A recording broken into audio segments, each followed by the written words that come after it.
That rifle hasn't grouped under 4 inches in 6 years. You're welcome to try, old-timer, but don't expect miracles." That's what the range officer said to a 77-year-old man with a steel cane and grease under his fingernails. The old man didn't argue. He didn't raise his voice. He just took the rifle, sat down at the bench, and began doing something no one on that line had seen in decades. 40 minutes later, that same rifle, the one they called the rack reject, was printing groups tighter than anything that had ever left the factory floor. If you believe that respect is earned through action, not appearance, type craftsman in the comments and stay for this story. Harold Eugene Mercer was not the kind of man who introduced himself with his rank. He never wore a hat with his unit patch stitched across the front. He didn't have a bumper sticker on his truck announcing where he'd served or what he'd done, and if you asked him at the grocery store what he did for a living, he'd tell you he was retired and leave it at that. He was 77 years old. He stood 5 feet 10 when his back cooperated and closer to 5'8" when it didn't, which was most mornings. His left knee had been rebuilt twice, once in 1989 at Bethesda and once in 2004 at a VA hospital in Richmond, and he walked with a steel cane that he'd machined himself from a single rod of 4140 chromoly. The handle was wrapped in paracord that had faded from olive to a pale sage green, and if you looked closely you could see that the tip of the cane had been precision-turned on a lathe, beveled at exactly 45 degrees with a knurled grip ring just above the ferrule. That cane told you everything about Harold Mercer if you knew how to read it. Most people didn't. He lived alone in a 2-bedroom house outside of Lexington, Virginia, the kind of town where people still nodded at strangers, and the post office closed at noon on Saturdays. His wife, Doris, had passed in 2019, pancreatic cancer, fast and merciless, and since then Harold had filled his days with the only language he'd ever been truly fluent in: steel, springs, and precision. His garage was not a garage in the way most people understood the word. It was a workshop, a proper one. There was a Bridgeport milling machine against the back wall that he'd bought at a government surplus auction in 1997. There was a South Bend lathe from 1962 that still held tolerances to within 1/1000th of an inch. There were racks of files, stones, pin gauges, headspace gauges, and fixtures that most gunsmiths would never see in a lifetime. Harold Mercer had been a United States Marine Corps armourer for 31 years. He had maintained, repaired, rebuilt, and accurized more rifles than he could count: M14S, M1602s, M40 sniper systems, and things that didn't officially exist in any armory log. He had hands that could feel a burr smaller than a human hair. He had eyes that could read a Primus strike and tell you whether the firing pin was 2/1000ths too short or the bolt was 3/10,000ths out of headspace. He was, by any measure that mattered, one of the finest rifle craftsmen the Marine Corps had ever produced. But he never said so. He never had to. The competition was called the Blue Ridge Precision Challenge, and it was held every October at the Rockbridge County Sportsman's Club, a sprawling complex of bermed ranges and covered firing points tucked into a valley south of town. It was not a national event. It wasn't sanctioned by the NRA or the CMP or any of the bigger shooting organizations.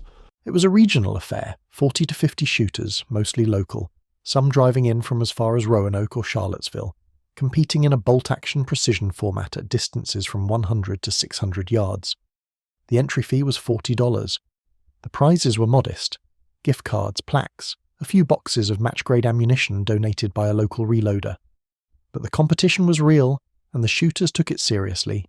There were retired law enforcement snipers, competitive bench rest shooters, a few active-duty Marines from the nearby base, and a scattering of younger men who had grown up watching long-range shooting videos on YouTube and had built custom rifles costing $5,000, $6,000, sometimes $8,000. The parking lot on the morning of October 12th was a showcase of hard-sided rifle cases, spotting scopes on carbon fibre tripods, and ballistic calculators glowing on phone screens.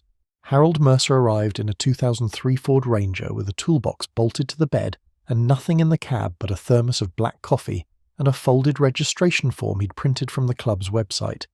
He had not brought a rifle, but what nobody at that range could have known was that Harold Mercer didn't need to bring one, because what he could do with his hands to any rifle on Earth was something most of them would never understand, let alone witness.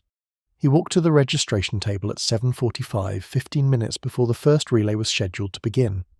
The table was set up under a pop-up canopy near the main pavilion, staffed by 2 men in matching polo shirts with the club's logo embroidered on the chest.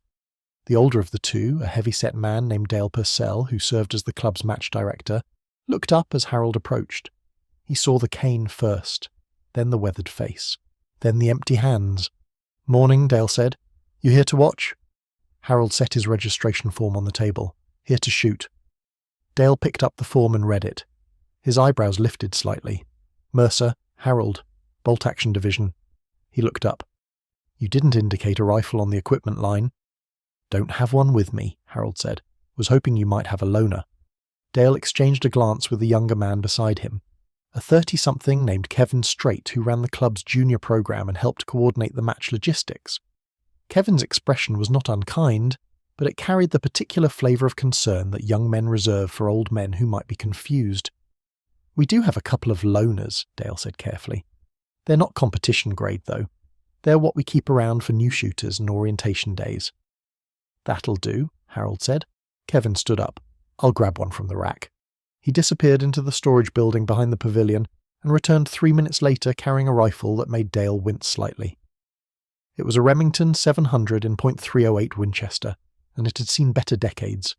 The stock was a factory synthetic unit with a crack running along the left side of the wrist. The barrel showed visible wear at the crown, a slight ding where someone had dropped it or struck it against something hard. The scope was a mid-tier variable that had been mounted with rings that didn't quite match, and the bolt handle had a wobble that suggested wear in the lugs or the raceway or both. Kevin set it on the table with the careful delicacy of someone presenting something they knew was inadequate.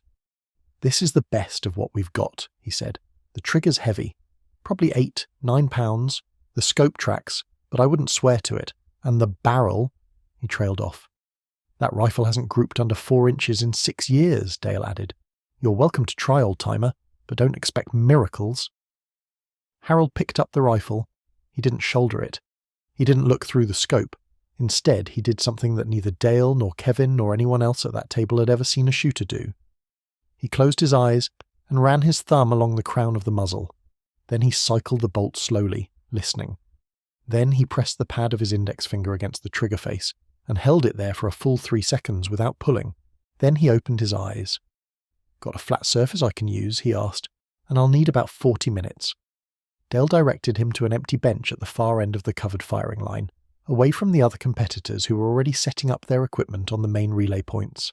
Harold sat down, laid the rifle across the bench, and opened a leather roll that he'd carried in the cargo pocket of his jacket. Inside were tools, not the kind you'd find in a sporting goods store. There was a set of pin punches in graduated sizes, a miniature torque wrench, a bronze drift, a jeweler's file with a handle worn smooth from decades of use, a small brass scraper, a headspace gauge, and a device that looked like a stubby steel cylinder with a precise cutting edge, a muzzle crown lapping tool that Harold had made himself on his lathe at home. He began working. The first thing he did was remove the barreled action from the stock. He did this with the efficiency of a surgeon opening a patient. No wasted motion, no hesitation. The stock came away and he examined the bedding surfaces, found them uneven, and shimmed the front and rear contact points with thin strips of aluminum that he cut from a small sheet in his kit.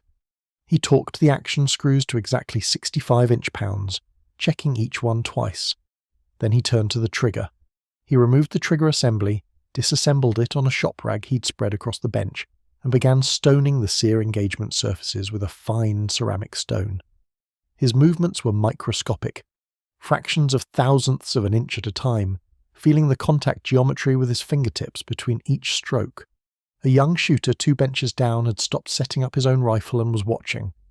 "What's he doing?" the kid asked his buddy, a man in his late 20s with a precision rifle that probably cost more than Harold's truck. The buddy glanced over. "Looks like he's trying to fix that old beater," he said. "Waste of time. You can't make a silk purse out of a sow's ear."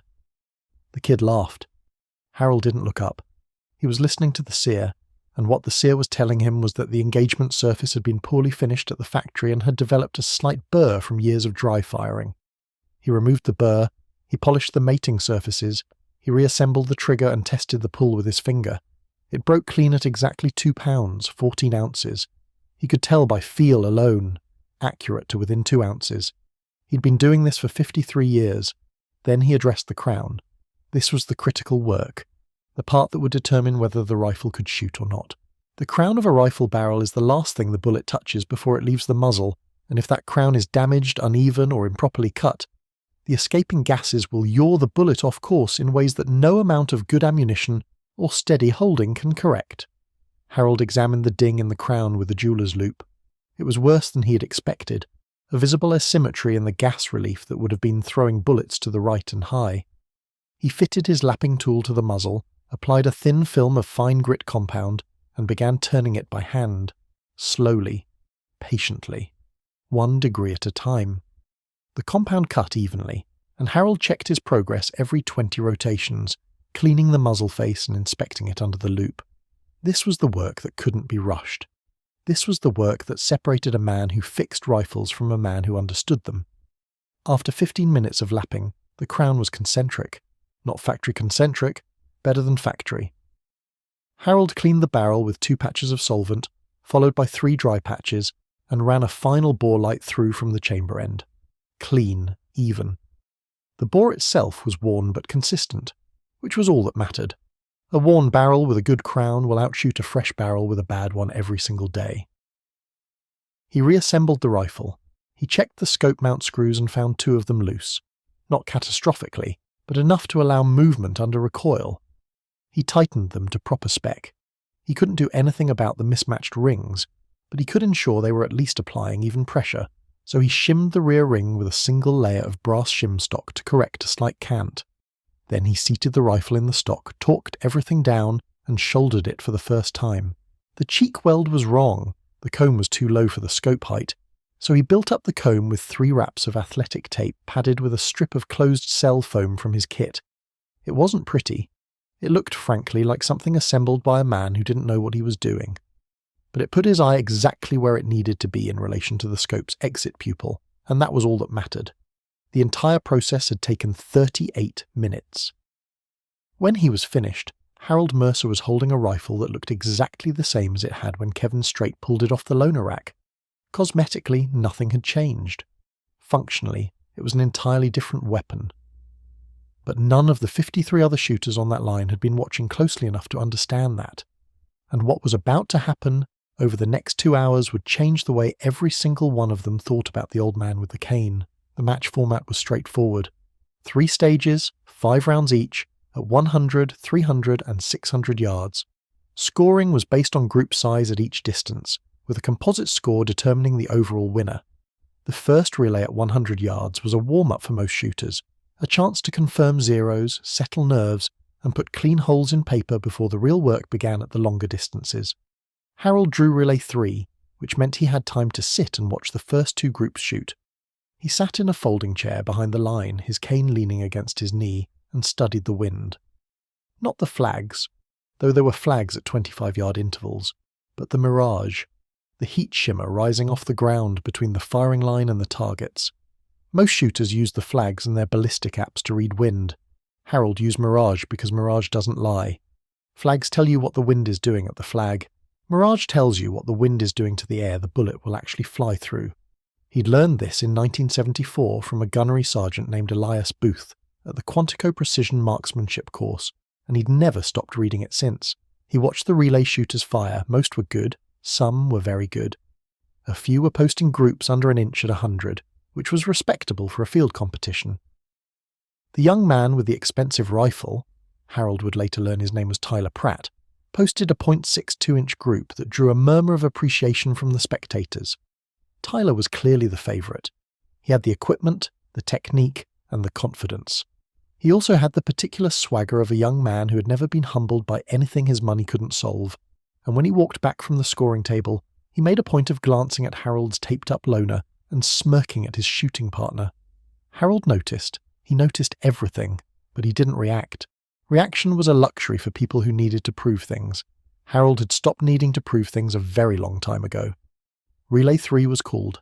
Harold rose from his chair, collected his cane and the loaner rifle, and walked to the firing line. He moved slowly, not because he was uncertain, but because his knee didn't allow speed, and he'd long ago made peace with that. He settled into the bench, positioned the rifle on the front rest, and made one final adjustment to the scope's parallax dial. He loaded 5 rounds of the match-supplied ammunition, Federal Gold Medal 168 grain Sierra Match King, a load he'd worked with thousands of times and waited for the range officer's command. "Relay 3, you may commence firing." Harold didn't rush. He settled his breathing. He read the Mirage one final time, and then he pressed the trigger.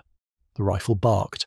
The recoil was moderate, well within what the shimmed stock could manage, and Harold cycled the bolt with a smoothness that belied the wobble in the handle. He fired his 5 rounds in just under 2 minutes, each shot preceded by 10 seconds of stillness. When the targets were scored, Harold's group measured 0.71 inches. Not the tightest of the day at 100 yards. Tyler Pratt's .62 still led, but for a loner rifle that hadn't broken 4 inches in 6 years, it was something that shouldn't have been possible. Dale Purcell was the one who read the measurement. He stared at the number on the calipers, looked at the target, then looked at Harold, who was already packing the rifle back into its unpadded case. .71, Dale said, mostly to himself. Kevin Strait, standing behind him, heard it. From the loner? From the loner. Kevin pulled up the match records on his laptop. The best that rifle had ever shot in a recorded event was 3.8 inches. Harold had just cut that by more than 80%. But the real test was still coming. 300 and 600 yards, where barrel quality, crown geometry and trigger consistency would matter exponentially more. And what no one on that line yet realized was that Harold Mercer hadn't just fixed a trigger and lapped a crown. He had read the soul of that rifle in the first 30 seconds of holding it, and everything he'd done since was a conversation between his hands and the steel. A conversation that had been going on uninterrupted for more than half a century. The 300-yard stage separated the hobbyist from the marksman. At 100 yards, good equipment could compensate for mediocre technique. At 300, the wind became a real factor, ammunition consistency mattered, and any mechanical flaw in the rifle would begin to express itself in ways that multiplied with distance. Harold waited through 2 more relays. He sat in his chair and watched the wind, and he noticed something that none of the other shooters seemed to be tracking. The wind in the valley was layered, a gentle left-to-right breeze at the firing line, but a stronger crosswind from the right beginning at approximately 150 yards, where the terrain dipped slightly and funneled air through a gap in the tree line. Most shooters were reading the flags nearest the targets and applying a single wind correction. Harold could see in the Mirage that the correction needed to be split. A half-value hold for the first half of the flight, and a full-value hold for the second. He made a mental note. His relay was called. He walked to the line, set up, and loaded his 5 rounds. This time he took longer between shots, 15 seconds each, reading the Mirage between every press of the trigger, waiting for the moment when the shimmer settled into a consistent pattern before firing. The rifle performed. The trigger broke cleanly each time. The crown released the bullet evenly, and Harold's wind calls were precise in a way that only decades of reading Mirage could produce. When the targets came back, Harold's group measured 1.14 inches at 300 yards. In competitive terms, this was extraordinary for any rifle. For a beat-up loner Remington 700 with mismatched scope rings and a stock held together with tape, it was something approaching impossible. Tyler Pratt, shooting his custom-built surgeon rifle with a Nightforce scope and hand-loaded ammunition tuned to his specific barrel, had posted a 1.31-inch group. Harold Mercer, with $40 and a pocket toolkit, had just outshot him. The whisper started at the scoring table and spread down the firing line in the way that information moves through groups of men who understand what they've just witnessed. Not loud, not dramatic, just a current of disbelief that rippled from one shooter to the next. The old man beat Pratt at 300. With the loner? With the loner. Tyler Pratt didn't hear the whisper, but he saw the scores posted on the board, and the expression that crossed his face was not anger. It was confusion. Genuine, unprocessed confusion. Because Tyler Pratt had never encountered a problem that better equipment couldn't solve, and what he was looking at on that scoreboard didn't fit inside that framework. The 600-yard stage was scheduled for the afternoon, after a lunch break that the club provided, hot dogs, chips, and bottled water under the pavilion canopy. Harold sat alone at a picnic table near the tree line, eating a sandwich he'd brought from home, turkey on white bread, no condiments, and drinking coffee from his thermos. He was not antisocial. He simply had nothing to say to anyone, and no one had come to say anything to him. This was the particular loneliness of old men who have outlived the people who knew them. Not the dramatic loneliness of isolation, but the quiet kind, where you sit in a room full of people and realize that there is no one present who shares a single memory with you. His wife was gone. His Marine brothers were scattered or dead. His son lived in Portland and called on Sundays, which Harold appreciated but recognized as duty more than connection. The people at this range were strangers, and Harold was comfortable with strangers. Strangers required nothing of you except basic courtesy, and Harold had always been capable of that. Tyler Pratt, meanwhile, was not eating. He was at his truck, checking his rifle, rechecking his ammunition, and having a conversation with his shooting partner that Harold couldn't hear, but could easily read in body language. Tyler was agitated. His partner was trying to calm him down. This was familiar territory for Harold. He'd seen it 1,000 times on military ranges, a shooter who starts chasing the score instead of trusting the process, a mind that shifts from execution to anxiety. Tyler Pratt was already losing the 600-yard stage, and he hadn't fired a single round yet. But what Harold didn't know, what no one at that range knew, was that Tyler Pratt had made a phone call during lunch. He'd called his father, a retired Army colonel named Douglas Pratt, who sat on the board of directors of the Sportsman's Club. And in that phone call, Tyler had expressed a concern that the old man might be using a rifle that had been illegally modified, and that the match director should inspect it before the final stage. It was not a noble thing to do. But Tyler was 28 years old and had never lost a match at this club, and the prospect of losing to a man with a cane and a loner was something his ego could not accommodate without external explanation. Dale Purcell received the call from Douglas Pratt at 12:45. He listened, said "yes sir" twice, and hung up. Then he walked to where Harold was sitting and stood across the table from him with an expression that suggested he'd rather be doing almost anything else. "Mr. Mercer," Harold looked up. "There's been a concern raised about your rifle, specifically whether any modifications were made that might fall outside the match rules." Harold set down his sandwich. "What kind of modifications?" "Illegal ones, I suppose. Unauthorized work. The rules state that loaner rifles must be used in the condition they're provided." "They do," Harold said, "and I adjusted the trigger, trued the crown, and shimmed the stock bedding, none of which is prohibited under your match rules, which I read before I registered. Section 4, paragraph 3. Competitors using club-provided equipment may perform field-level adjustments, including trigger tuning, bedding corrections, and sight modifications, provided no permanent alterations are made to the firearm." Dale blinked.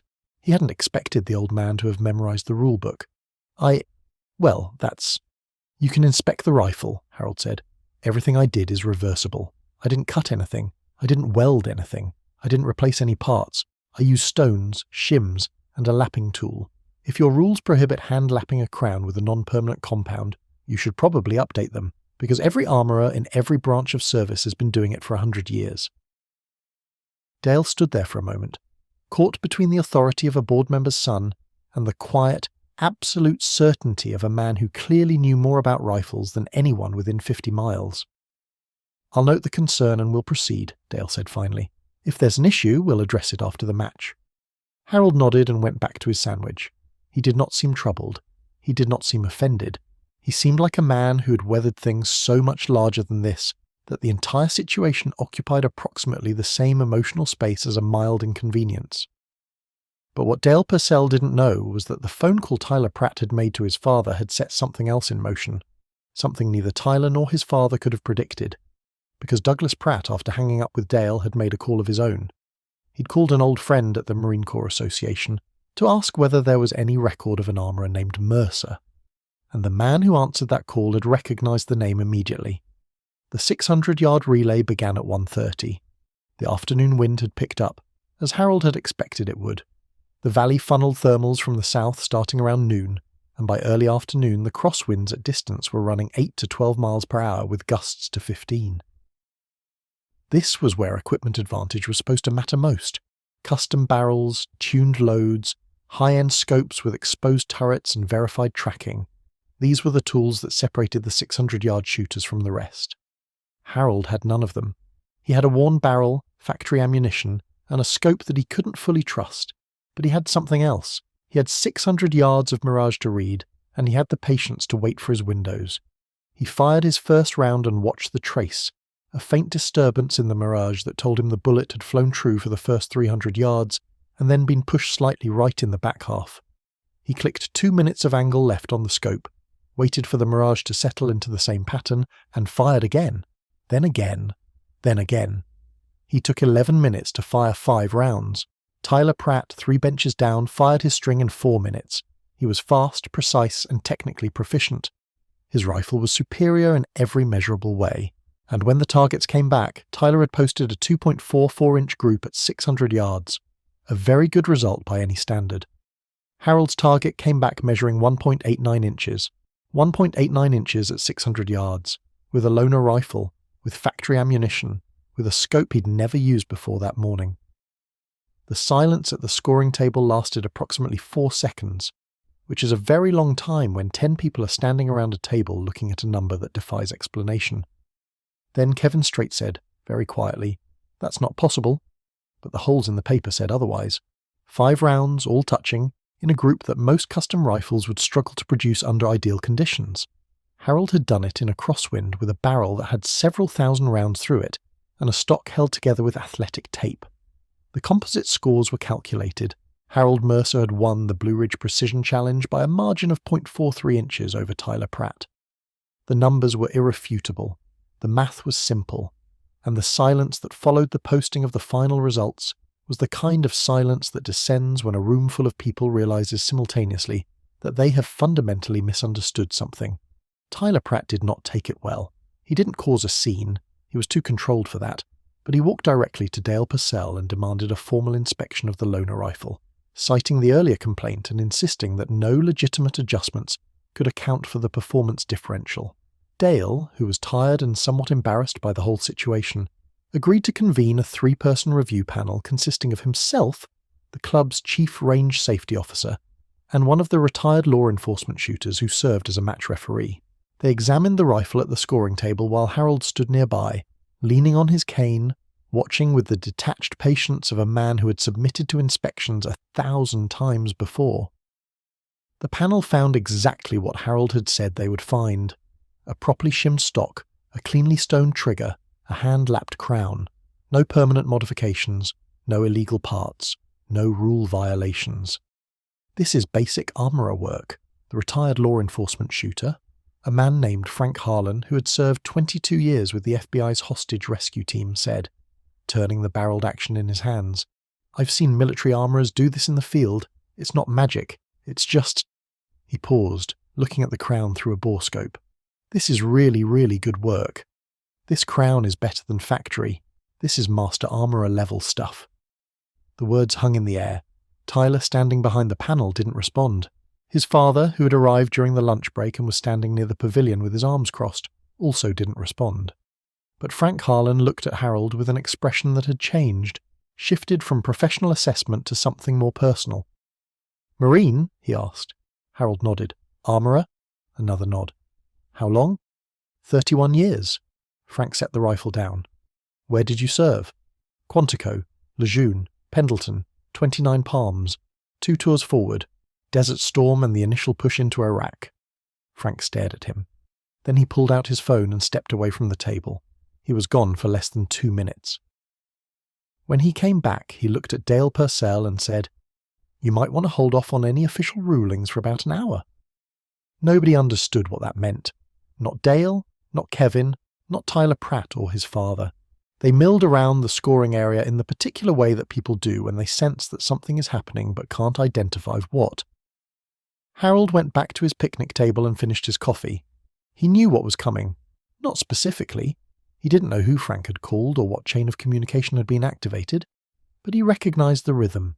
He'd seen it before, in different contexts, at different scales. Someone had looked him up. Someone was making calls. The machinery was turning. At 2:15, a black Chevrolet Suburban with government plates pulled into the gravel parking lot of the Rockbridge County Sportsman's Club. It parked near the pavilion, and 2 men got out. The first was a major in dress uniform, Marine Corps, infantry insignia, impeccable bearing. The second was older, mid-60s, wearing civilian clothes but carrying himself with the unmistakable posture of a man who had spent decades in uniform. Silver hair, lean face, eyes that moved across the range with the quick assessment of someone who'd spent a career evaluating tactical environments. His name was Lieutenant General Peter Calloway, USMC, retired. He had served 34 years in the Marine Corps, commanded at every level from platoon to division, and had spent his final assignment as the Commanding General of Marine Corps Systems Command, the organisation responsible for every weapon the Corps fielded. And 26 years ago, when he was a young colonel commanding a weapons battalion at 29 Palms, his unit armourer, the man responsible for keeping every rifle, pistol, machine gun, and crew-served weapon in fighting condition, had been a soft-spoken staff sergeant named Harold Mercer. Calloway had driven 3 hours from his home in Arlington after receiving a phone call from a friend at the Marine Corps Association, who had received a phone call from Douglas Pratt, who had received a name from his son, who had been beaten at a shooting match by an old man with a cane and a loaner rifle. The chain of communication had taken less than 90 minutes. That's how fast the name Harold Mercer moved through the network of people who knew what it meant. Calloway walked onto the range like he owned it, not with arrogance, but with the natural command presence of a man who had led Marines in 2 wars. Dale Purcell recognised authority when he saw it, and intercepted him at the edge of the pavilion. "Can I help you, sir?" "I'm looking for Staff Sergeant Mercer," Calloway said. The use of the rank was deliberate. In a community of shooters who had been treating Harold as a random old man, the introduction of a military rank landed like a slap. Dale pointed toward the tree line where Harold was sitting. Calloway walked over. Harold saw him coming and set down his thermos. He didn't stand, his knee made standing from a picnic bench a production, but he straightened and something in his posture shifted. An alignment. A readiness that had nothing to do with physical capability and everything to do with recognition. "General Calloway," Harold said. "Staff Sergeant Mercer." Calloway extended his hand. Harold took it. The handshake lasted 5 seconds, which is longer than most handshakes and shorter than what either man felt was adequate. "I heard you've been causing trouble with a loaner rifle," Calloway said. "Just making it work the way it should, sir." "That's what you always did." Calloway turned and looked at the range, at the shooters who had stopped what they were doing to watch, at Dale and Kevin and Frank Harlan, and Tyler Pratt and Douglas Pratt, all of whom were standing in various postures of attention. "This man," Calloway said, raising his voice enough to carry across the firing line, "is Master Gunnery Sergeant Harold Eugene Mercer, United States Marine Corps, retired. He served 31 years as a small arms repair technician and armourer. He was the senior armourer at the Marine Corps Marksmanship Training Unit at Quantico, where he built and maintained the rifles used by the Marine Corps shooting team, the most successful competitive shooting program in the history of the United States military." The silence that followed was absolute. Not a single person moved. Calloway continued. "During Operation Desert Storm, Staff Sergeant Mercer field repaired over 200 weapons under combat conditions in a 72-hour period when his unit's forward operating base was cut off from resupply. During the initial invasion of Iraq, he personally rebuilt and accurized 38 M40A3 sniper rifles that had been damaged in transit, restoring them to service in under 48 hours. 6 of those rifles recorded confirmed engagements within the first week." He paused. "The Marine Corps does not give the title of Master Armourer lightly. In the last 50 years, fewer than 20 individuals have earned that designation. Harold Mercer is one of them. What he did to that loaner rifle today is not a trick. It's not an illegal modification. It's the product of a lifetime of service, skill, and dedication that most people in this country will never understand and don't deserve to take for granted." Tyler Pratt had not moved from where he was standing near the scoring table.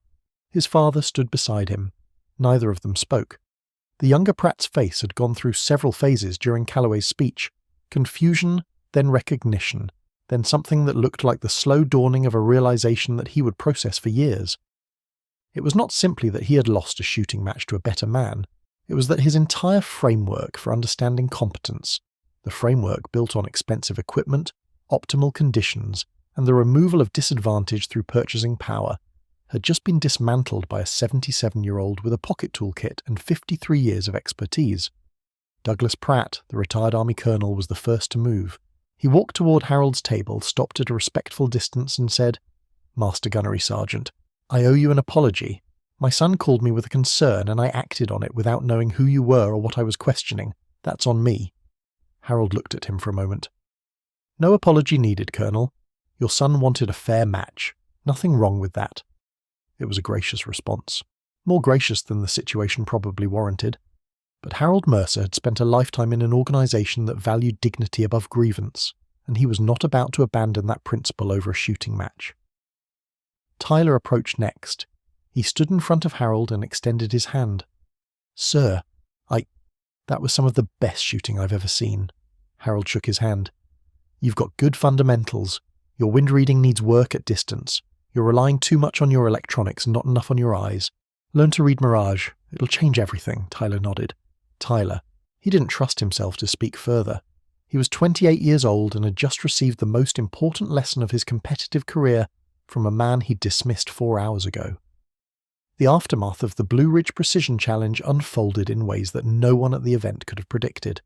Frank Harlan, the retired FBI shooter, wrote a detailed account of the match and posted it on a law enforcement shooting forum, where it was read by 12,000 people in the first week. A local newspaper reporter who had been at the match as a spectator wrote a feature story that was picked up by the Associated Press. Kevin Strait, the club's junior program director, invited Harold to give a workshop on field armourer techniques, and 46 people signed up within 24 hours of the announcement. But the most significant development was quieter. General Calloway, after the match, sat with Harold at the picnic table for over an hour. They talked about people they'd known, Marines who had served and retired and died, some in combat and some in the long, slow battles that come after. They talked about the marksmanship training unit and the rifles Harold had built for the Marine Corps shooting team, rifles that had won national championships and set records that still stood. They talked about Doris and Calloway's own wife, who had passed 2 years before. And then Calloway asked Harold a question. "Have you thought about teaching? Formally, there's a program at Quantico, the Advanced Armourer Preservation Initiative. They're trying to document the techniques of the old master armourers before they're lost. Your techniques, the hand lapping, the crown work, the trigger geometry. Most of it isn't written down anywhere. It's all in the hands of men like you, and there aren't many of you left." Harold was quiet for a long time. He looked at his hands, the scarred, grease-stained hands that had spent 53 years speaking a language that fewer and fewer people understood. The hands that had kept Marines alive by keeping their weapons working when everything else had failed. "I'd need to bring my own tools," he said finally. "I wouldn't have it any other way," Calloway replied. 3 weeks later, Harold Mercer drove to Quantico, Virginia, in his 2003 Ford Ranger, with his toolbox bolted to the bed. He spent 2 days with a group of 12 young armourers, demonstrating techniques that had never been formally documented, the finger pressure required to feel a defective sear, the rhythm of hand-lapping a crown, the way to read a primer strike and diagnose a headspace problem by sound alone. He brought the Bridgeport milling machine techniques his mentor had taught him in 1971. He brought the South Bend lathe methods he'd developed over 3 decades of keeping sniper rifles in combat specification, and he brought something that couldn't be quantified or recorded on video, the intuition of a man who had spent more time with the rifles than most people spend with any single pursuit in their entire lives. The young armourers watched him work with the particular attention of people who recognise that they are witnessing something that will not come again. On the last day, one of them, a lance corporal from Ohio who reminded Harold of himself at 20, asked him how he knew when a crown was perfect. Harold thought about it. "You don't know," he said. "Not with your eyes. You feel it. The tool stops telling you it needs more. The steel goes quiet, and when the steel goes quiet, you're done." He paused. "That's not something I can teach you. That's something the rifle teaches you over time if you're willing to listen." The lance corporal nodded. Harold looked at him for a long moment, seeing something in the young man's eyes that he recognised. Not talent, which is common, but patience, which is rare. "You'll get there," Harold said. "Just keep listening." The loaner rifle, the beat-up Remington 700 that had spent 6 years as a rack reject, was returned to the Rockbridge County Sportsman's Club after the match. Dale Purcell put it back on the loaner rack with a small tag attached to the trigger guard. The tag read, "Serviced by MGY-SGT Harold Mercer, USMC, RET. This rifle shoots." It was a small gesture, but it mattered. Every new shooter who pulled that rifle off the rack for the next several years would ask about the tag, and someone would tell them the story.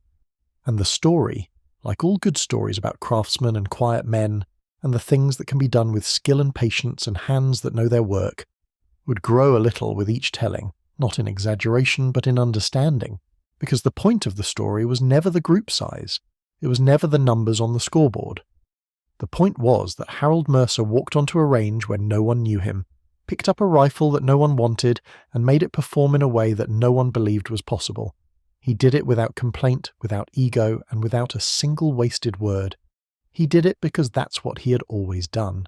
And in a world that increasingly measures value by what you can buy, Harold Mercer reminded 53 people on a Saturday in October that the most valuable thing in any endeavour is not the tool, it's the hand that holds it. If this story reminded you that true skill doesn't need a spotlight, subscribe to this channel. We tell the stories of veterans who served quietly and proved their worth when it mattered most. Hit the bell so you don't miss the next one, and share this with someone who understands that mastery isn't about equipment, it's about dedication.